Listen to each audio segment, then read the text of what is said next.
Good morning, everyone, or good afternoon, everyone from Nigeria. I'm excited to be here and excited to be on the second episode of EQ lessons from around the world. I'm waiting for all of you to join. As I wait gradually, I'll give you the reason behind EQ lessons from around the world. And so I'm waiting for all of you from around the world to join in. Everybody join in, join in, join in.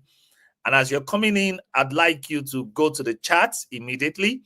And I'd like you to tell us where you're joining in from. So I'm waiting for you, everyone. Go to the chat and tell us where you are joining from. Everyone, go to the chat and tell us.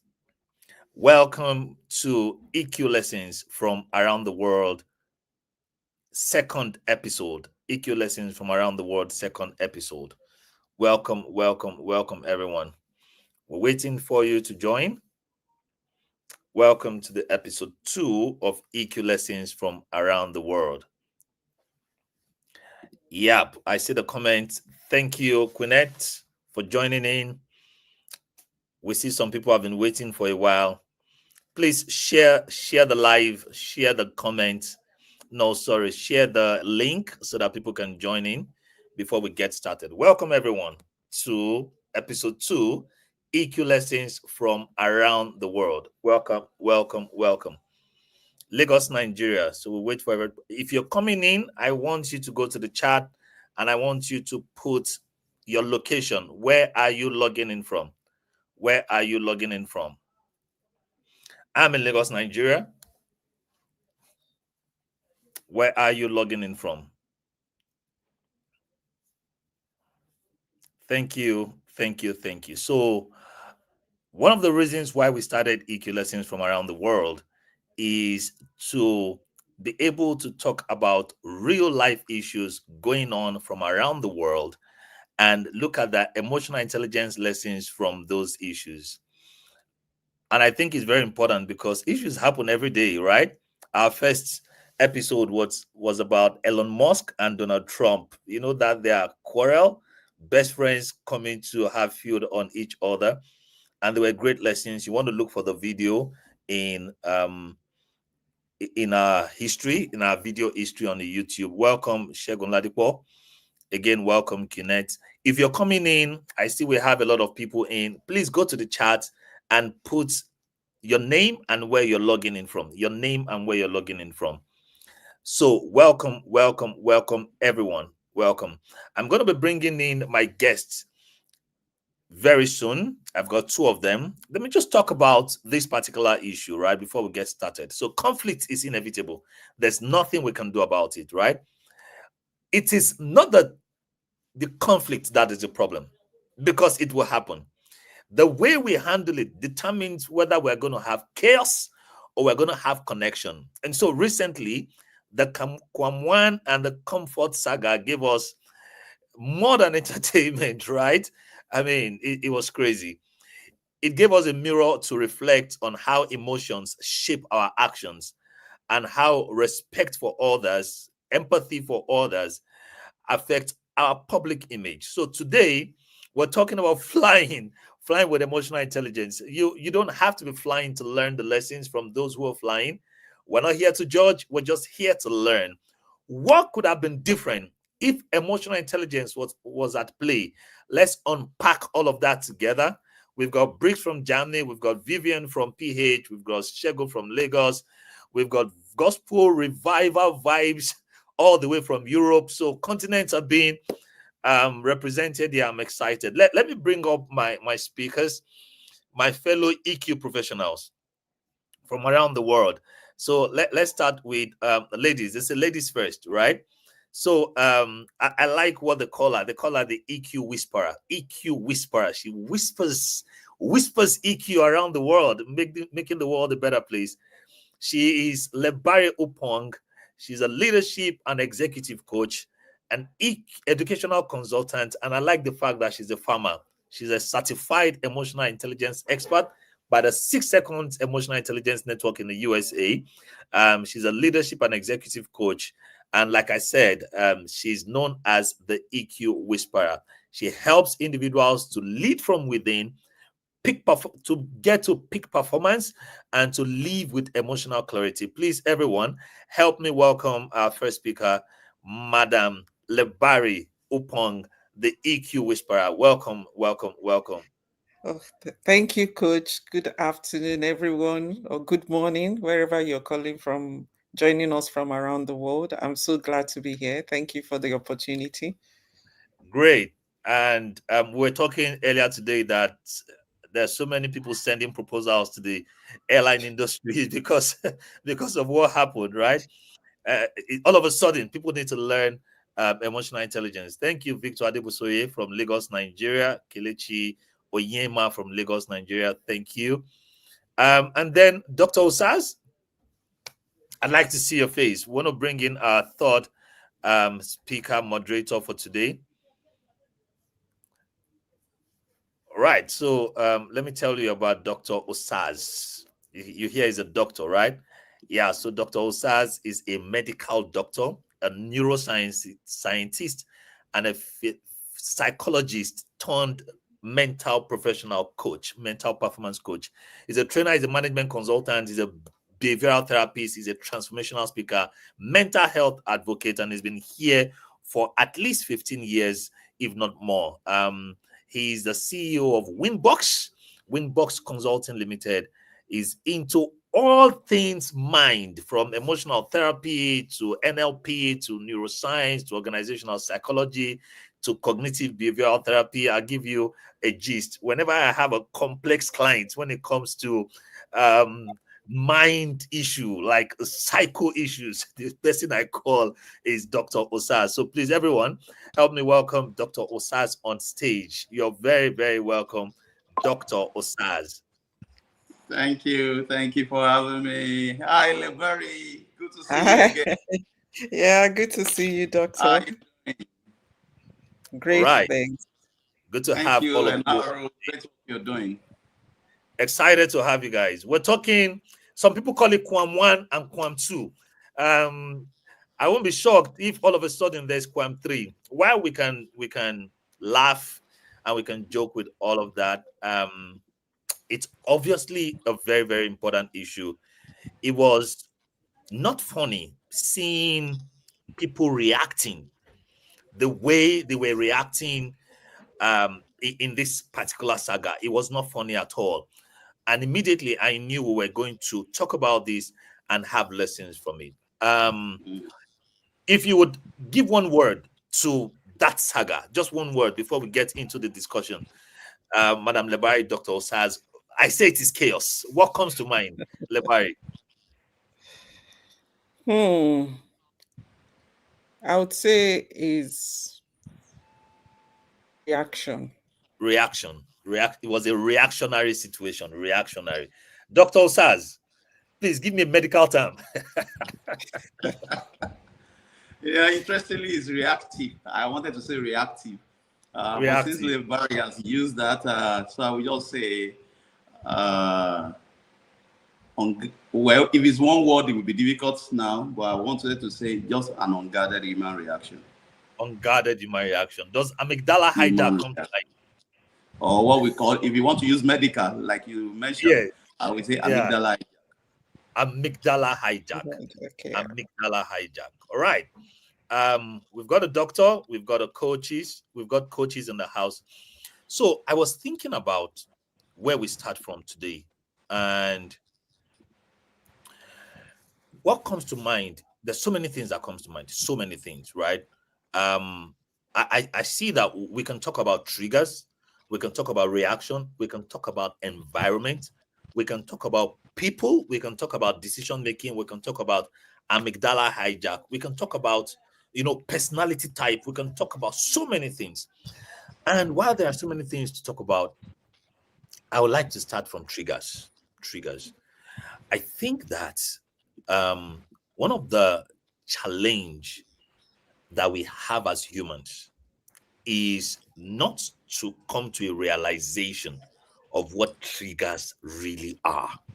Like triggers, I don't think people sit down to define to themselves what triggers are in life.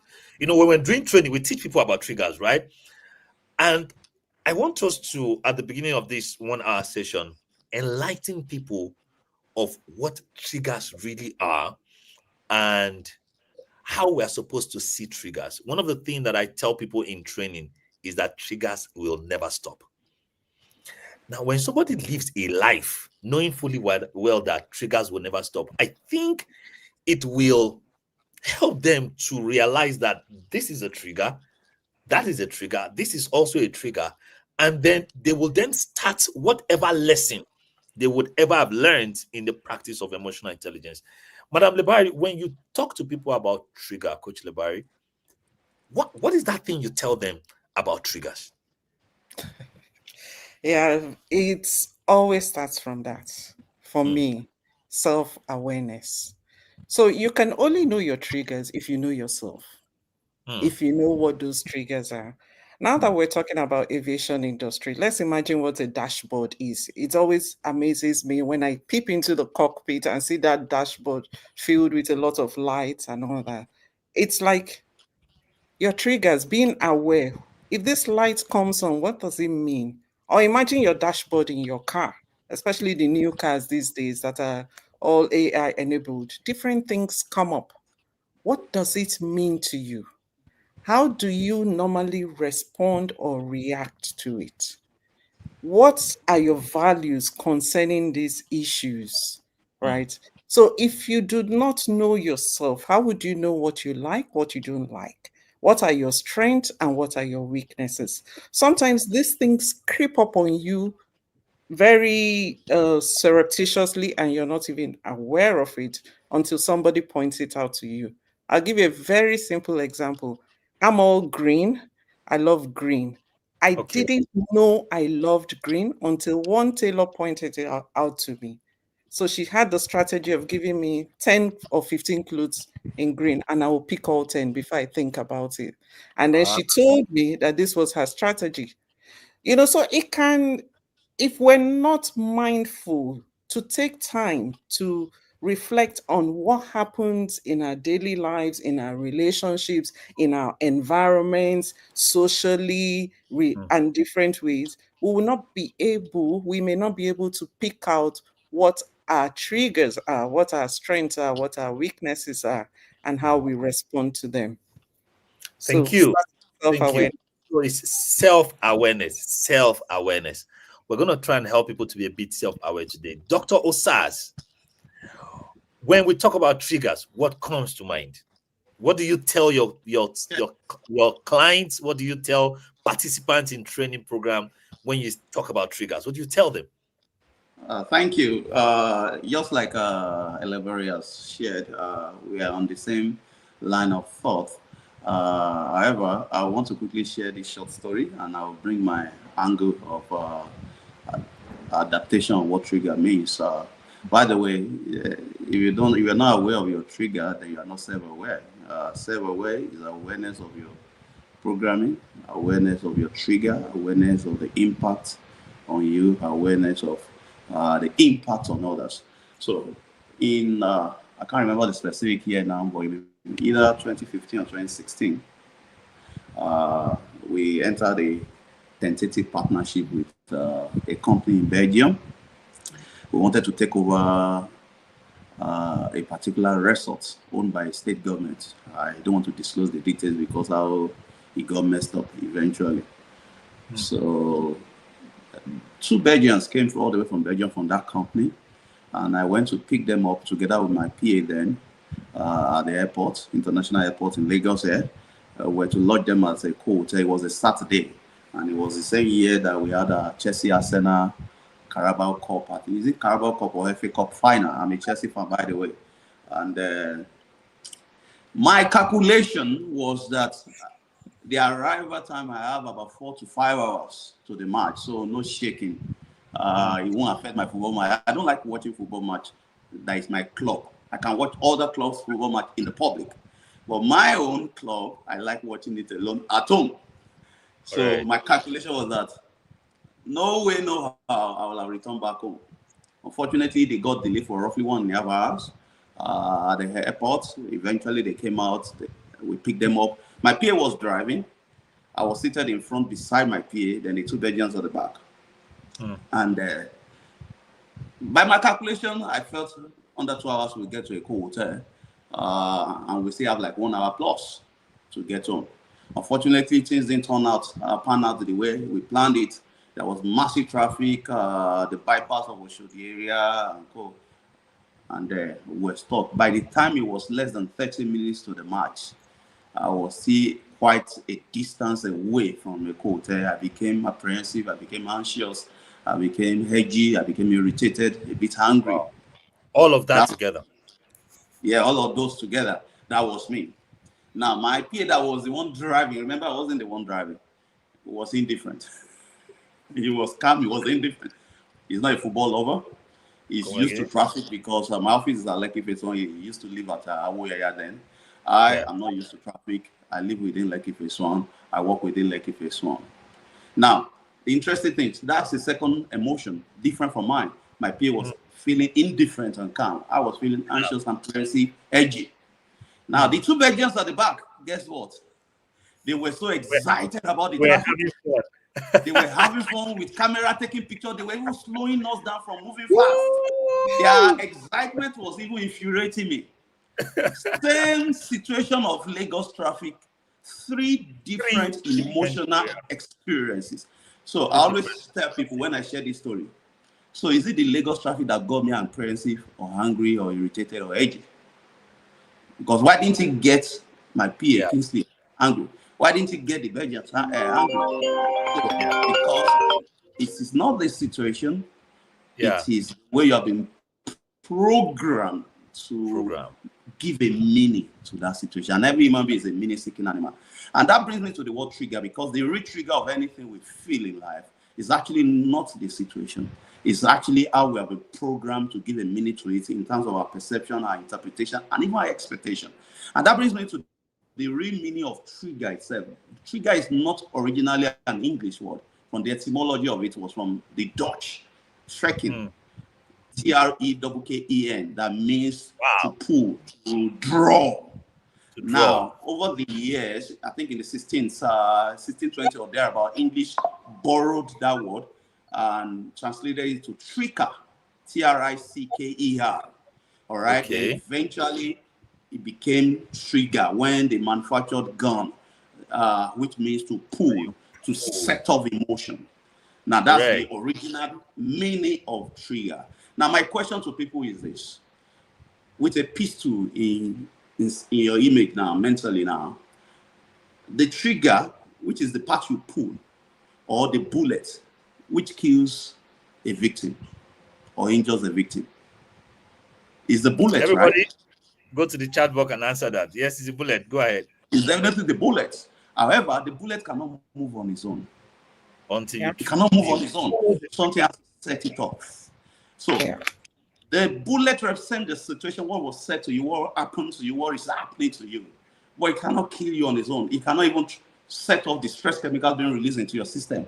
Something has to pull it. Something has to set it off. And that's your program meaning to that situation. And that's what you need to know. Let's establish this. Thank you very much, Dr. Osas. Thank you very much, Coach Lebari. Let's establish this. Triggers are not the events. You know why this is important? If you go to social media, everybody is saying they were triggered. She was triggered.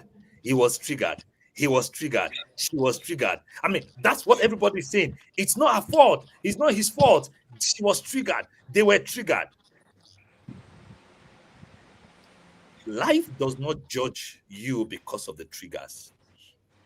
Life does not judge you because of what people do to you in the office. No. Nobody comes to ask you what did they do, what happened. Life would only judge your actions. And if we're not living in Nigeria, where paraquoism can allow people to be forgiven and probably make them ambassadors for what they should be penalized for, those people would be serving either jail right now or they will be serving some level of punishment. Everybody, if you're listening to us, what we've established within the first 20 minutes of this is that triggers are everywhere. But the trigger is not really the event. The real trigger is your perception about events. Situations will happen to everybody, to anybody. In fact, the people closest to you, I don't know if you've noticed this, doctor, the people closest to Yeah. you are the ones that will do things to you that, if you're not careful, it would eventually be a trigger to you because of the meaning you give to it. Yeah. So if you're listening to us, Mhm.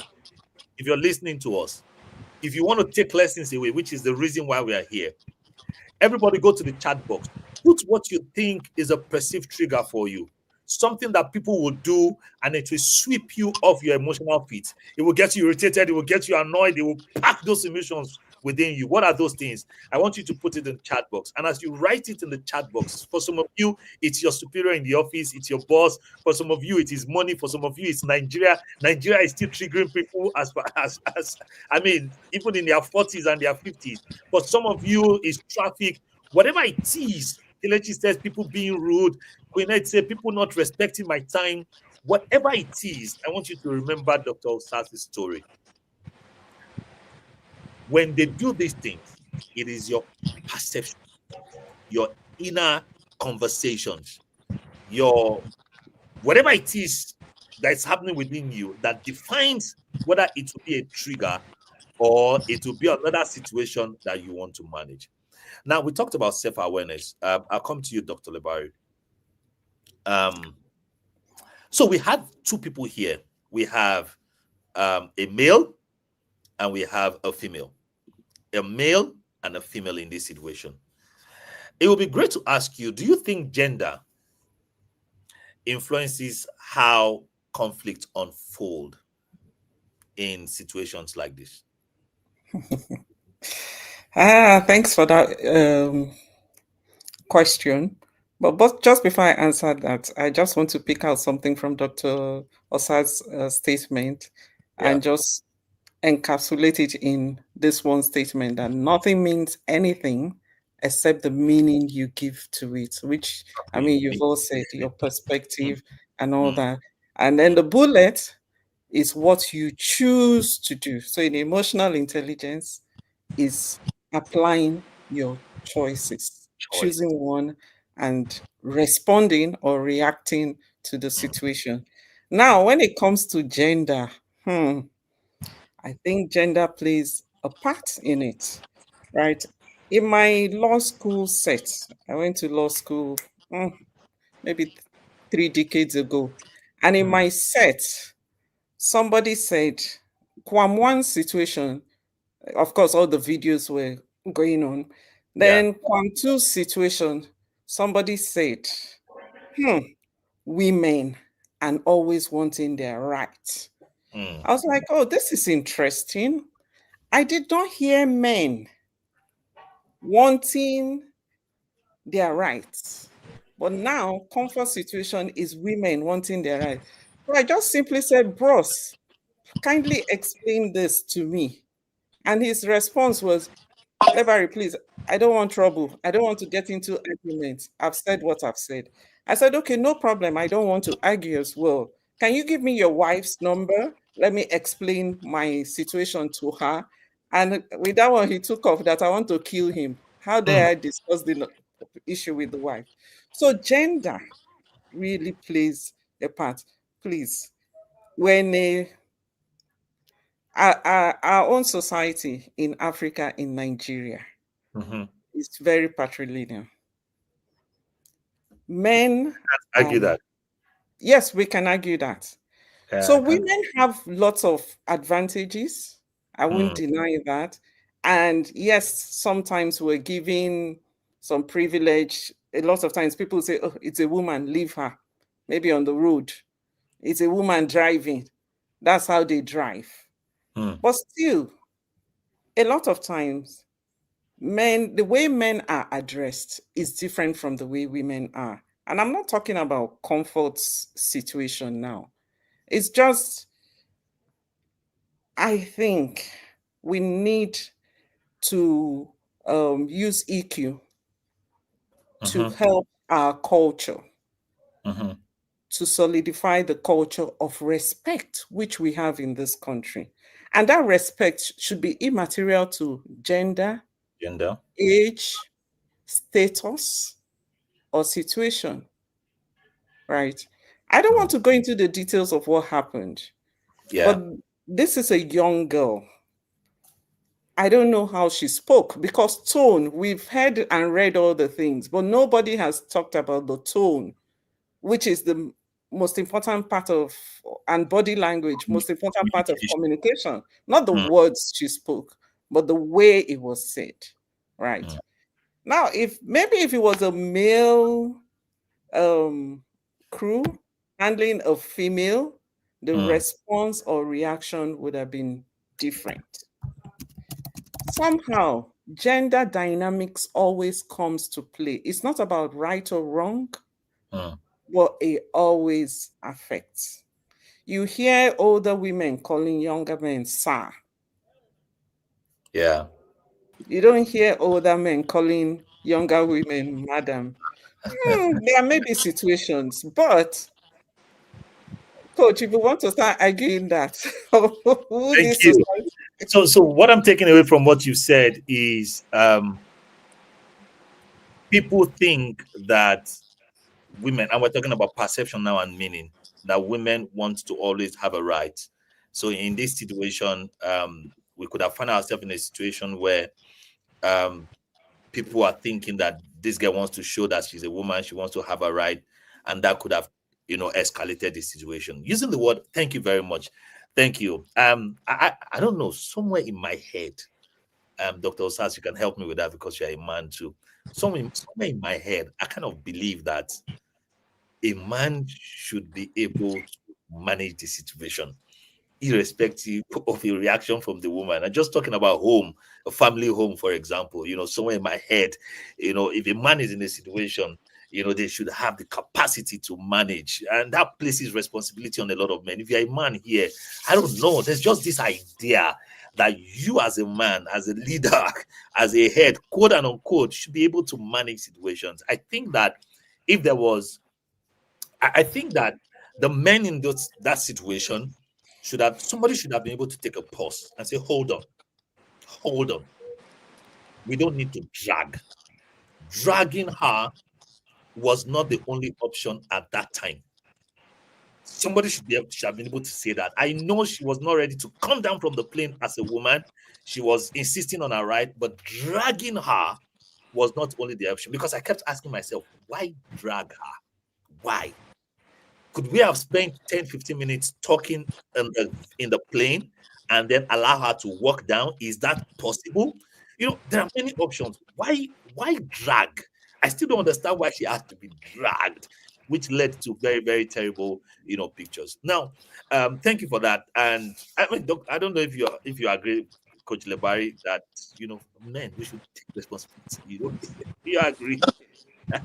Sorry, a call came in while you were asking the question, but I won't believe you asked a question around gender bias, or I just wanted to find out if you also believe with me that men should learn how to take charge of situations. I don't know. There's just something in my head about men should lead, somewhere in the head. Women not learn how to take responsibility. I'm very Everybody, interested in this answer. Yeah. I'm very interested in this answer. Why is it men and not people? Exactly. Every human should learn to here. take responsibility. Let me say this about biases. Yeah. I always say this. So I had an unconscious bias training for a company, an international NGO, earlier this year. And what I started with, which was the caption in my slide, on my PPT slide, bold, was that all it takes for you to have biases is just a brain.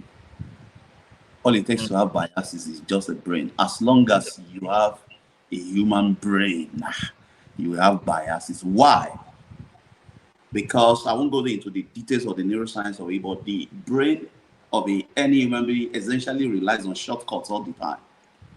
Our brain relies on shortcuts all the time.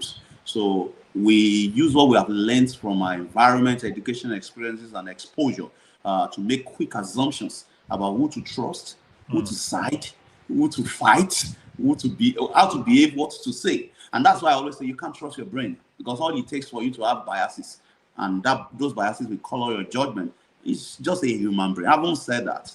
There were biases against and for the lady. There were biases against and for KWAM. Some of the biases are related to tribe. Some of the biases are related to political party, to religion, to gender.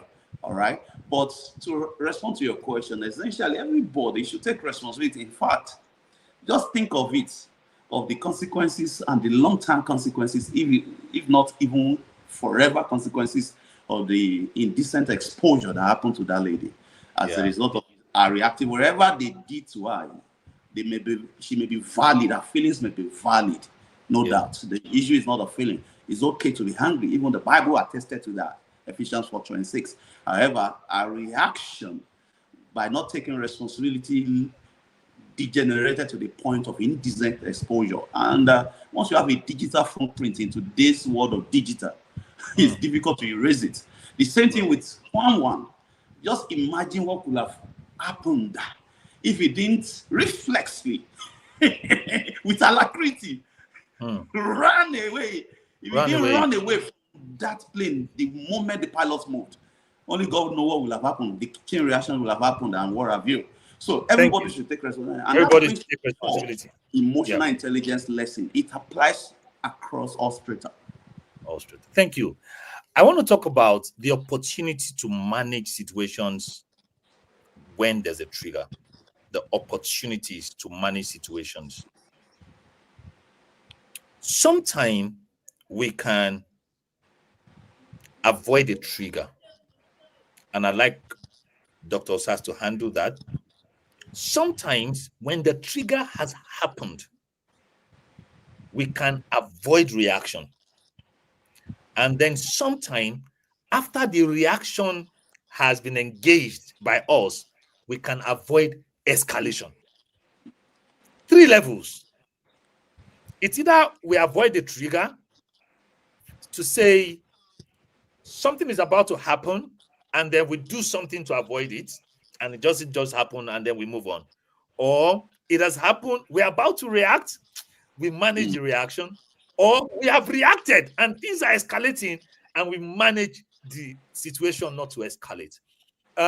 No, Dr. Osas, I'd want you to talk about how, in what ways can we, let me talk about avoiding triggers. Then you talk about triggers have happened. How do you avoid the reaction? So how do you avoid triggers? You live in a world where you anticipate situations. When you see a hostess saying, switch off your phone, in this case, she goes and come back and she says, switch off your phone. And you said, yes, I'm going to switch it off. At that time, it's important to understand that trigger is setting up. I need to avoid this trigger. And you could then say to yourself, you know what? Let me switch off this phone. Or you tell somebody, send me a report by 5 o'clock. But somehow your mind is saying, this person will not send this report by 5. This person will not send this report by 5. And then you call by 2 o'clock to say, how is that report going? And the person begins to give you an excuse. And then you do something to ensure that the person gets the report. Or you know somebody who is always late and you want to set a meeting. And you know, if you tell the person, come for the meeting for 10 o'clock, the person would always come at 12 o'clock. And then you say to the person, come for the meeting for 8 o'clock. So that no matter what the person is doing, even if the person wastes 2 hours, which is part of self-awareness, somehow when the person lands at 10 o'clock, you are still fine. Or you want to use a document for a big meeting and you tell somebody to help you develop the document. And somewhere in your mind, you know that, this person might not deliver. What I'm talking about is us understanding the life around us, understanding the people around us, and being able to identify where possible triggers would happen. I mean, it's like telling your housemate to cook rice before you come home because that's what dinner is going to be. But you're in the office and your mind is telling you, what if this girl doesn't cook this rice? And then you pick the call and say, have you started cooking the rice? And she says no. And you say, as I'm speaking to you on a video call, go and put the rice on fire. All you've done is to avoid triggers. But sometimes we're humans too. We're not able to avoid all the triggers. Dr. Osas, when the triggers now happen, how do we avoid reaction instead of responding to the situation? and Coach Lebari, when we now react, how would we avoid it? We see it escalating, we can see it, and we need to reduce it. So, Doctor, over to you.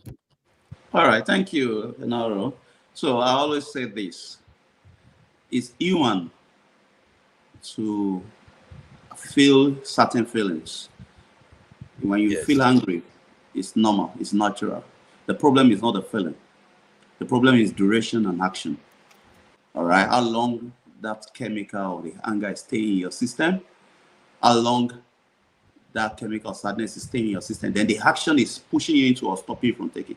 And that's why I always permit me to just use this scripture for Ephesians 4:26. It's okay to be angry, but do not let the sun set on it. Talk of duration. Then do not let the devil have a foothold on you. Talk of action. Let me share this story, real life story, by the way, briefly. While I was still on Sharing Live Issue on Inspiration FM, as the resident coach and therapist / co-host with Rufai Oseni, 2019, before I left, there was a particular week we were dealing with domestic violence, and when I went there. I would go on there only once a week. They will have been dealing with a particular topic for that week, so I talk about it for 15 minutes. Then we throw the lines open. People call in, deploy coaching, counseling, or therapy on air. And the second to the last caller, who happened to be the only man that called that day, said, "Dr. Sachs, I'm an ardent listener of your show, this and that. However, I condemn domestic violence. So, well, you see, now these are our women. They cause us to beat them." I said, "Wow. So it seems as if you have a personal story to share." He said, "Yes, I regret it, but it happened between my wife and myself." I said, "Okay, share. Since you are remaining anonymous, share with us." So he mentioned that 2-3 weeks ago, he unfortunately beat his wife to the point that they rushed her to the hospital. So I said, "What happened?" The man described what the wife said. And in our societal conditioning, priming, yes, they are insulting to a husband. I mean, Olori Obiya, how do they say it in Yoruba? The head of the house. Yeah. But it's just societal conditioning. So I said to him, do you have a little daughter? He said, "Yes." "How old?" He said 3 to 4, going to 4 years old. I said, "If your daughter says this same set of statements that your wife said, will you feel angry?" He said, "No." I said, "Why?" He said, "Because she's just been a child. What does she know?" I said, "But the same statement, meaning that is the meaning you get to the statement and who is saying it that triggered the chemical of anger." I said, "Okay, I agree the chemicals even be released into your system with this scenario." On air, we're discussing on air live. I said, "Agreed.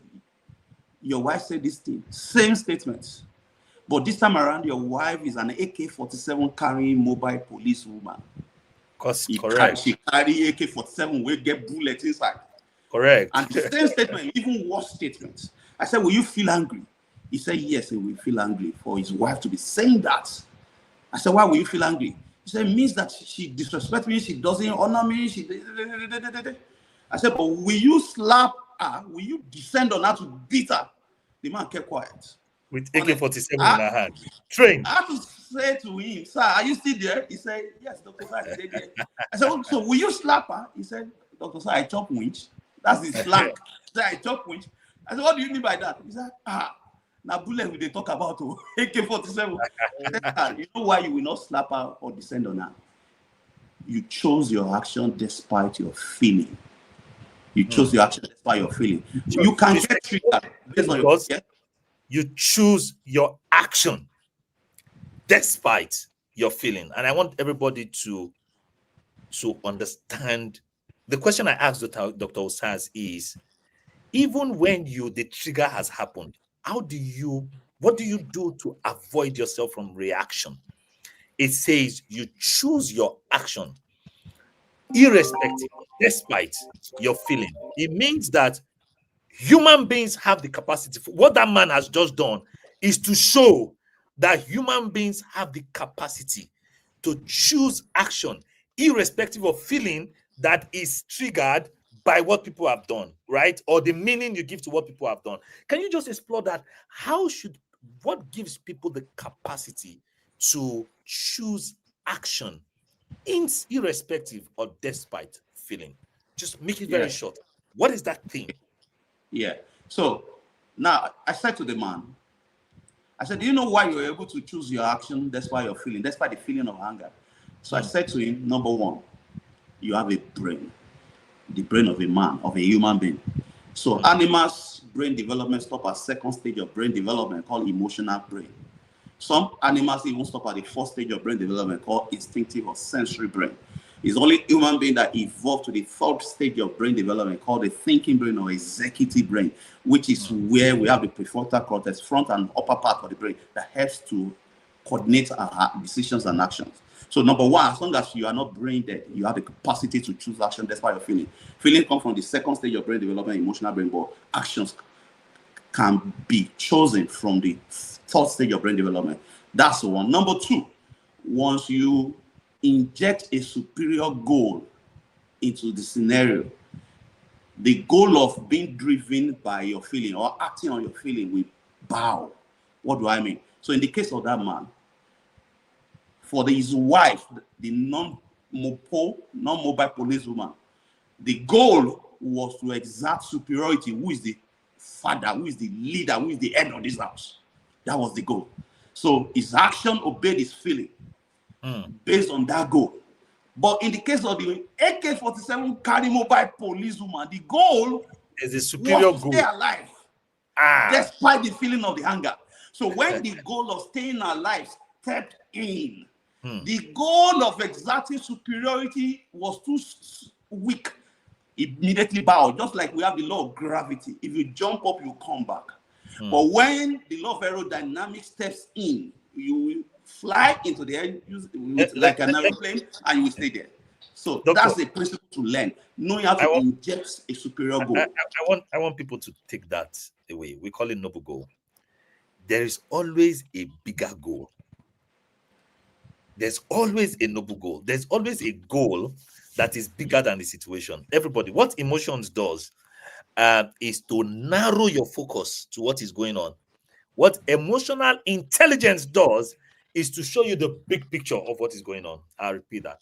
What emotions does is to narrow your focus to what is going on. Oh, my wife has done this, so you're just seeing my wife. But the bigger goal is there's a marriage here. There are children here. There is peace that is required. There's a home here. If you think from a home, from a marriage perspective, from a family perspective, you would release yourself from thinking what my wife has done, what my wife has done. So what emotion will do is to narrow your perspective to what your wife has done, or what your boss has done, or what your subordinate has done, or what the bikeman has done, or what in this case the air hostess has done, or what in this case the guest in the plane, the passenger has done to the air hostess, or what in this case KWAM has done, or what in this case the security people are saying that KWAM has done. You know, emotion will narrow the focus, but emotional intelligence will show you everything that is going on. There's a flight to be caught here. There are people waiting to fly here. You know, there's media going on here. What are we choosing? So if you've missed two things that Dr. Osas has just said, he said number one, there's a space between the meaning you give to the situation and the action that you do, and it is not the event, it is the action that you take that determines the reaction. And he has said that if you can inject a superior goal, what is bigger than what is going on? Somebody should write down, what is bigger than what is going on? What you see, what is bigger than what is going on is a question that you have to ask yourself. You know, you get home and the children are scattered everywhere. What is bigger than what is going on? Somebody should go and write that question somewhere. Just write it somewhere. What is bigger than what is going on? Now, if you have now reacted, in this case, you are saying, stop talking to me like that. I'm a guest. You know, or in this case, you are saying, what are you talking about? They allowed me to take the bottle of water during the security check. What is wrong with you? In this case, if we have reacted and the thing starts going up, it starts building. It starts building. It starts building.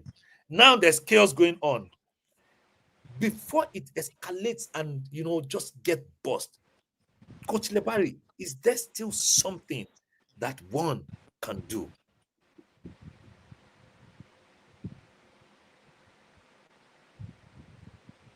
I like that. That is Twitter worthy. What is going on? That is what is bigger than what is going on. That's for Twitter. Please, somebody should tweet it. Now, imagine we're on an escalator now, and that I like situation that. Escalator. I like that. escalating. It's going up. It's still possible to turn it around. It's like a storm. In the middle of a storm, a tornado, things are flying around, it's destroying things, but in the middle of it, it's calm. If you can, despite the fact that you've even ignited this situation, if you can find 1 minute to pause, not a minute, not a minute, sorry, 6 seconds to pause. Dr. Osas says emotions are chemical reactions in your body, and it shows up at the point you have been triggered. You start feeling the chemicals. For some people, raised back or heat or your tummy or you're sweating, different triggers, and you reacted to it rather than response. Now, reaction is just acting on what has happened, while response is focusing on a goal. What is your goal in this situation, which we've already talked about? So this is where you have to apply consequential thinking. What are the consequences? I've already created a reaction that is all going on around me. But if you stop for a moment to think, what are the long and short-term consequences of what is going on? And how can I turn it around? So it's very important to be aware this has happened. Then name what it is. What am I feeling? What am I losing here? What am I gaining? How will this affect me or affect my whatever, my ego, my brand? What if this happens, then what? You just need a few seconds to self-coach, not your self-ego showing up now. Dr. Osan spoke about the prefrontal cortex, right? Which is where clarity and our thinking comes. So at Magdala, you've just let yourself go, let your brain take over, and anything that happens, let it happen.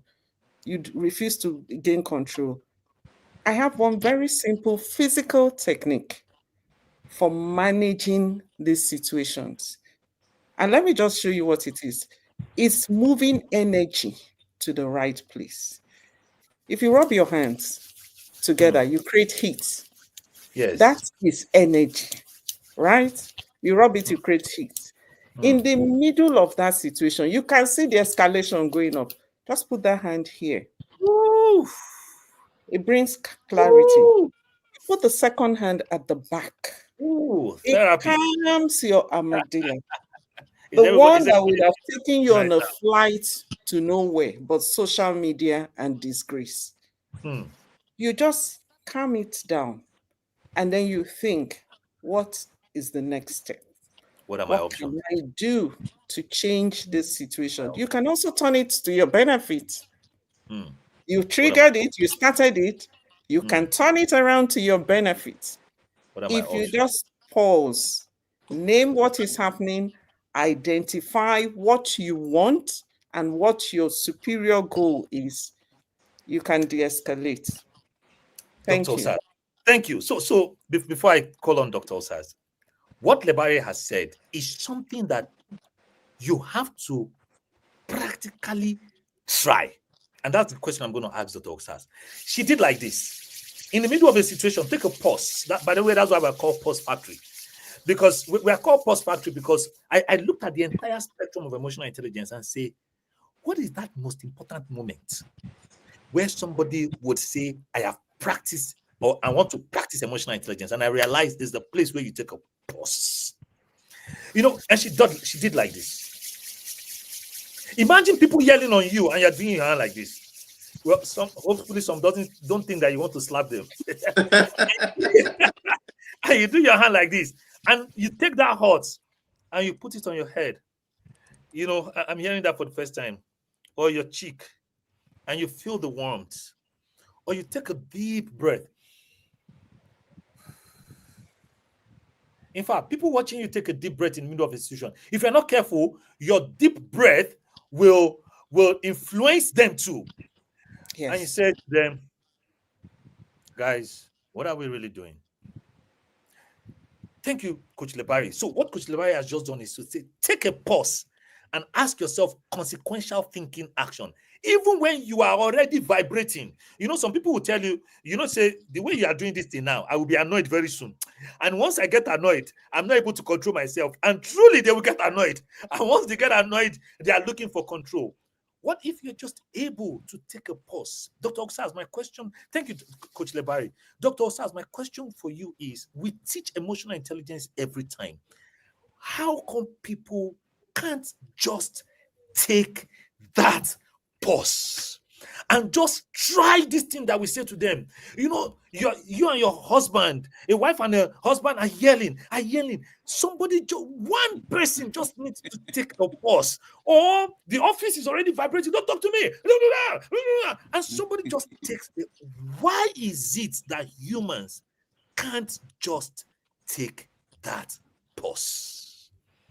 Okay, thank you. So I'll quickly rush through it. So a couple of months ago, I don't want to be specific since it's confidential. The CEO of let me just say, financial company. Oh, we lost Dr. Sars for a minute. So we're trying to answer the question, why is it that people don't take that pause? And I'm going to reserve that question for him because he's about to tell a very, very important story. Coach Lebari, what should everyday people, not just celebrities now, learn about handling conflict? Because this was a conflict situation. Handling conflicts with emotional intelligence from this particular incident. If we just stay on this incident, I think Dr. Saz is coming in. Okay, yeah, Dr. Saz is back, so we'll just wait for him to learn Somebody that. called repeatedly. Yeah, Sorry. yeah. Please. Okay, so I was sharing that a couple of months ago, a CEO of a financial service company referred one of their directors to also executive coaching. What happened? Some issues happened that made them lose a client, a major client, and the manager directly under him that was supposed to be in charge was still giving excuses and defending himself.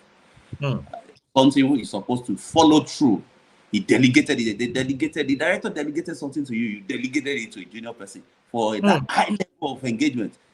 So I think it got escalated. And so the director threw a chair at him. Hey! And busted the part of his head in the office. So, and it wasn't the first time that something aggressive like that had happened to him. So, referring to him. And I was trying to explain to him. And we track that it's become a behavioral pattern, it's become habitual. And the reason why I share that is this: two issues. Why pause can be difficult, but at the same time, it can be simple with practice. It requires practice. Number one, remember I said there are three stages of brain development: the instinctive sensory brain, the lower and back part of the brain, the midbrain, which is the second stage of brain development, the emotional brain, then the frontal and top part of the brain, which is the thinking brain. Now, when situations happen, when a statement is uttered to you, the sensory signals get to your sensory brain, which is the lower and back part of the brain first. Then the signal travels further to the midbrain, which is the emotional brain. In that area, depending on the meaning you get to it, feelings are evoked. Yeah. And the chemicals are released. Now, this can propel you into action. Meanwhile, the signal is here to get to your thinking brain. Averagely, it takes 6 to 8 seconds. That's where perhaps 6 seconds pause came from. All right, it takes 6 to 8 seconds. However, it can even be delayed depending on the intensity of emotion evoked in the amygdala. Once the amygdala is firing too much, the signal slows down to get to your thinking brain. Then also, because the feelings are evoked, you are propelled to take action without the involvement of your thinking brain. And that's why pause becomes difficult, and pause is the only solution, because pause allows the signal to get your thinking rate. And it's your thinking rate that can help you properly analyze for better decision making and problem solving. That's one. Then two, if you have been repeatedly taking action based on your feeling, impulsive actions, the brain does not know or differentiate between whether something is good or bad for you, whether something is in reality, even if it's just imagining. It doesn't differentiate between reality and perception or imagination. It will start building a neurological pathway for it once you are repeatedly thinking or imagining your reaction that way, or you're acting that way. So yes, the more you repeatedly think it or act it based on your feeling, the impulses, the neurological pathway will be reinforced. It becomes habitual, it becomes automatic. So you don't think about it again. You are acting more or less like an animal. You act automatically, reflexively, and that makes it difficult. That makes it difficult. However, if you now start gaining awareness, which is where pause comes in, and it requires repeated practice. It's just like those of us that farm. I know Enahoro will never go farm before now, but teacher. Those of us that were raised in the farmer. So when you go to the farm, the path you follow to the farm becomes clear, because you are always following that path, treading that path. But the moment you stop treading that path, and you start treading another path that is bushy, it's a matter of time. That bushy path starts getting clearer and clearer the more you tread that path. And the one you have decided that has been clear before starts closing up. The same thing with the human brain. You just need to gain awareness of the real practice, the needed practice for your goal-driven action. So once you repeatedly gain awareness of the needed practice. Yes. So the old pattern, the old pathway will start closing down. It takes average of 21 to 60 days, by the way, for habits to be formed, and for it to become a lifestyle, 60 to 90 days. So I always say to people, set a target of 3 months, 90 days of practicing your action based on your desired goal or superior goal in certain specific situations that you know you have triggers for already. Lovely. So practice is the name of this game. Practice.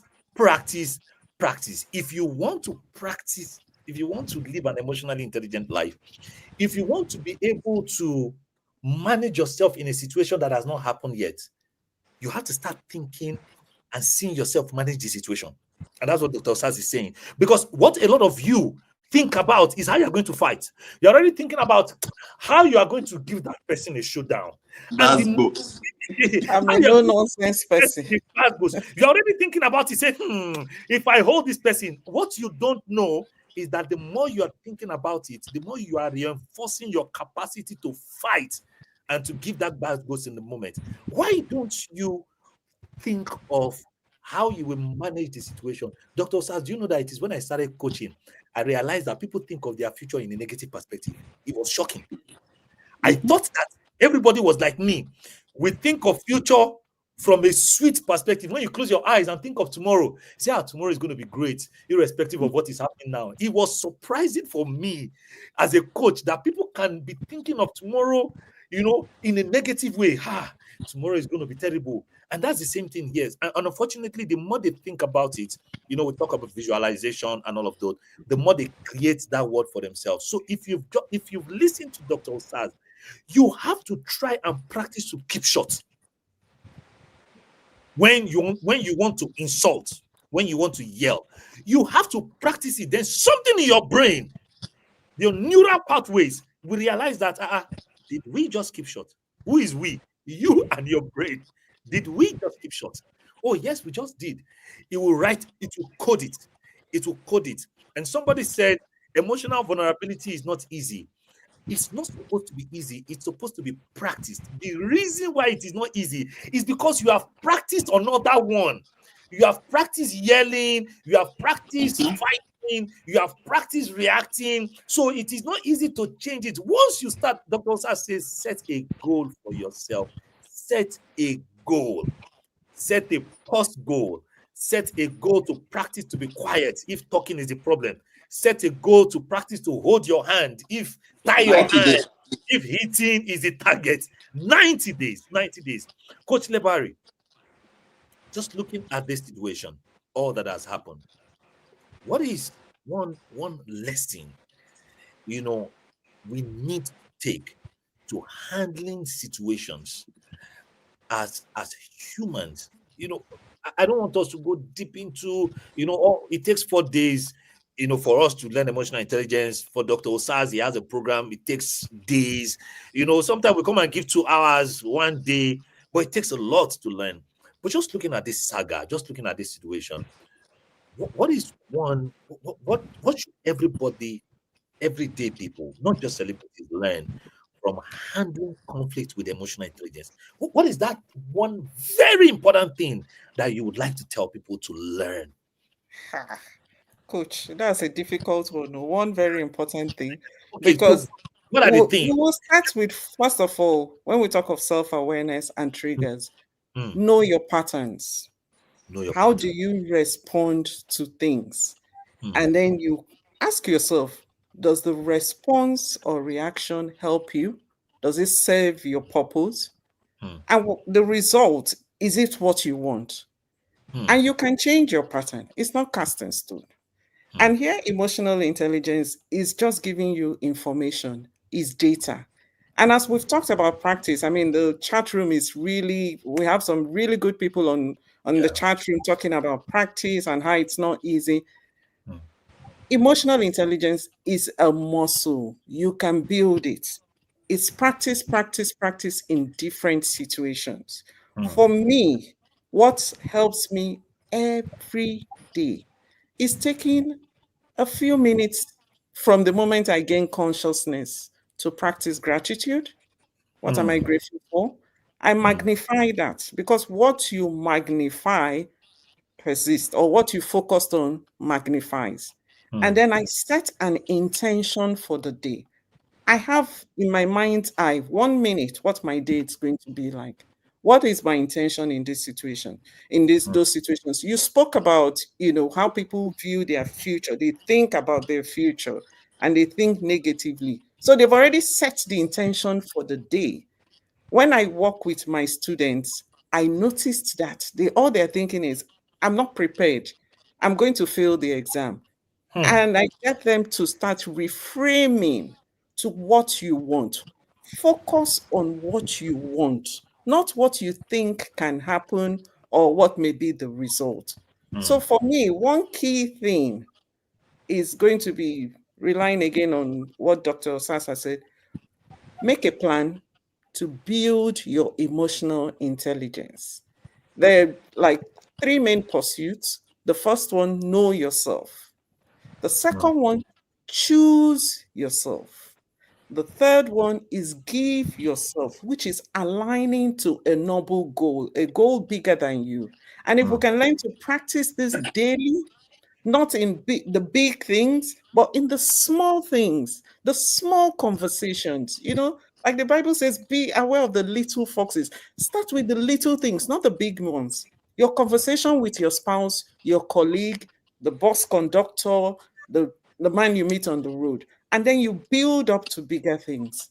hmm, I think hmm. you're just going to I like the way try. you ended. Learn how to manage bus conductors and people on the road, so that when you start flying, you learn how to manage the people in the air. Dr. Saz, I'd like you to end with ego. Ego. How do EQ strategies help? Everybody here wants to become a lot of people, let me not say everybody wants to become a public figure. You want to become big in life, you want to be known, you want to be able to fly your private jets, relate with people at the top level. On the journey there, so that we don't have to come and be doing a national apology. How do we manage this ego thing with emotional intelligence? What's your short answer? I know we passed time, 1 hour. We need to go now. What's your short answer to? Hmm. So the first thing I want to say is this: to understand what an ego is actually. So, and as long as you are a human, you have a level of ego, or you have a form of ego, because egos are essentially unconscious strategies you picked up as a defense mechanism against what you felt threatened by. It's not automatic that you are a man. You have a particular kind of ego. So if you grew up with a father that there was always a verbal World War between him and his wife, perhaps your mom. All right. By program, if care is not taken, you will pick up unconscious strategies to be defensive against verbal exchange by the opposite sex, the females. And you just call it ego, but you picked it up. All right. You picked it up. Time will not permit me. I will approve it to you that you were not born with any form of fear. You were not designed with any form of fear. You were not born with any form of ego. You pick it up unconsciously. All right. So it's a defense mechanism against what you felt threatened by in the past, whether by experience, you personally experience it, or by exposure, or that some other person's experience that you witness. Now, I haven't said that that's number one. Number two, ego is largely learned. In fact, neuroscience shows that 80 to 90% contribution to your ego is actually learned, nurtured. It's only 10 to 20%, some would say 15 to 30% that is by nature, that is genetic inheritance. So if you learn it lightly, you can learn it. That's number two. If you learn it, you can learn it. For example, I used to, and this may be vulnerable. I don't know if time will be able to permit me to share it now, but I used to be very sensitive to anything that wants to portray me as not being fast in thinking, because I discovered over the years that I'm exceptionally fast in processing numbers and processing decisions. So when you ask me something and I'm struggling or I'm not fast, and you are beginning to tell me that these are, I start getting emotionally unstable, and I want to defend it, and the ego kicks in. Especially if I perceive you are inferior to me, or in quotes, not necessarily inferior, or you are my staff, unto the point that my HR in 2019 stylishly called my attention to it. All right. Then on the flip side, it happens also when I bombard my staff with, especially those working directly with me, I can bombard them with 6-7 things based on the way I work. For example, I always wake up around 3:34 a.m.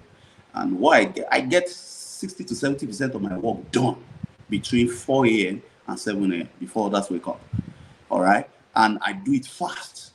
Now, I expect my staff to be like that, but it's not the reality also. So I had to start talking to myself, where did I pick it up from? And I was able to track it. Then I started questioning it. Then I started asking myself, what are the adverse impacts it has created? What are the better ways? So, dear men, let me wrap it up by saying this. Dear men, yes, you have ego. Women also have ego. I'm not speaking to women. I'm not speaking to women. I'm speaking to men now. Thank you, man. Thank you. We need to speak with men. Thank you. Go ahead. We all have egos. That's not. You are not abnormal for having egos. In fact, you are not a bad human being for having egos. It comes with being human. We are all human beings that have this what we call survival instinct to run away from any form of emotional pain or chase after any form of emotional pleasure.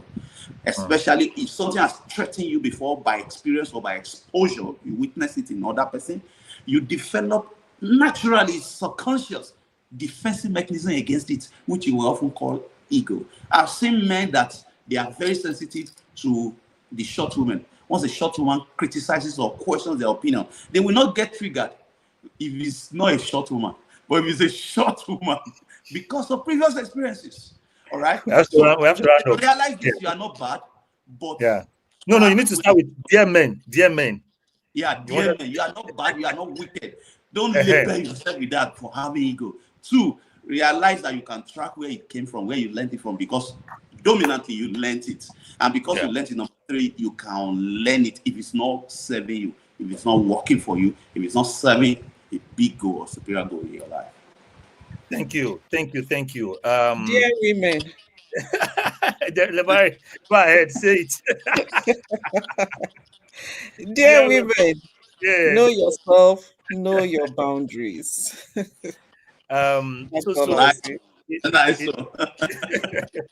If you're listening in today, our goal is not to label people for what they've done. Our goal is to have looked at the situation and learn from it. We've learned today that triggers are everywhere. They're inside the plane, They are inside the bus. We run a bus business at GIGM, and we know that triggers are inside the bus. Triggers are in your home. Triggers are in the office. People will do things. Some people are slow. Some people are fast. Some people are insultive. Some people are reckless. Some people are too fast. Some people are too slow. People are just living their lives. And when they do stuff, you will interpret it, you will give it a meaning, and that's when the trigger happens. Go know yourself. We were putting a banner up there since we say go to this site, www.assessment.com.ng. There are several assessments on that site that you can take, and you can reach out to any of our coaches online. Dr. Osas, just search Dr. Osas online, you will see it. Just search Coach Lebari. You can unlearn everything that you've learned that is not working for you. And that is why we're here. We've learned a lot from this situation. We also know that the people in these situations, which is KWAM and Comfort Emmanson, they would have learned something too. But don't wait for things to escalate, for you to be in a national situation, for you to need a national apology, for you to find yourself, in a national, dress situation, to now begin to learn what we are talking about here. Learn it now to avoid what is coming. Koleshorinyo will say, what is coming will come. It is who is ready to manage what is coming that will be able to manage it well. The next trigger is on its way. It's in your office, it's on your bed, it's in your room. Would you be able to practice all that we've said today? If nobody has heard anything today, we've said one thing: practice emotional intelligence. Practice it, so that when the situation comes, you will be able to manage it. I want to say a big thank you to Coach Lebari. You have a program, you just had to come. Dr. Osas, a big thank you. We are creating, this is how we say, we are creating a better place. We are creating a world that is better for people to live in. Nobody can pay us for the kind of things that we do.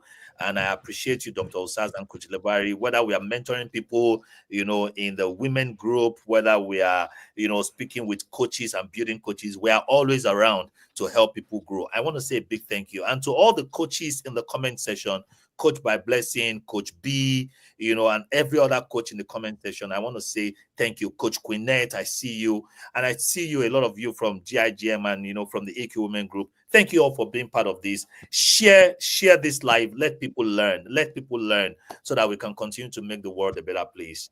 And from us at Port Factory, we want to say big thank you to everyone. Enjoy the rest of your day and keep practicing emotional intelligence. Cheers, everyone. Bye, everyone. Bye. Bye, Lebari. Thank you, Enahoro. Bye. Good to see you again. Cheers, bye. Bye. How do I get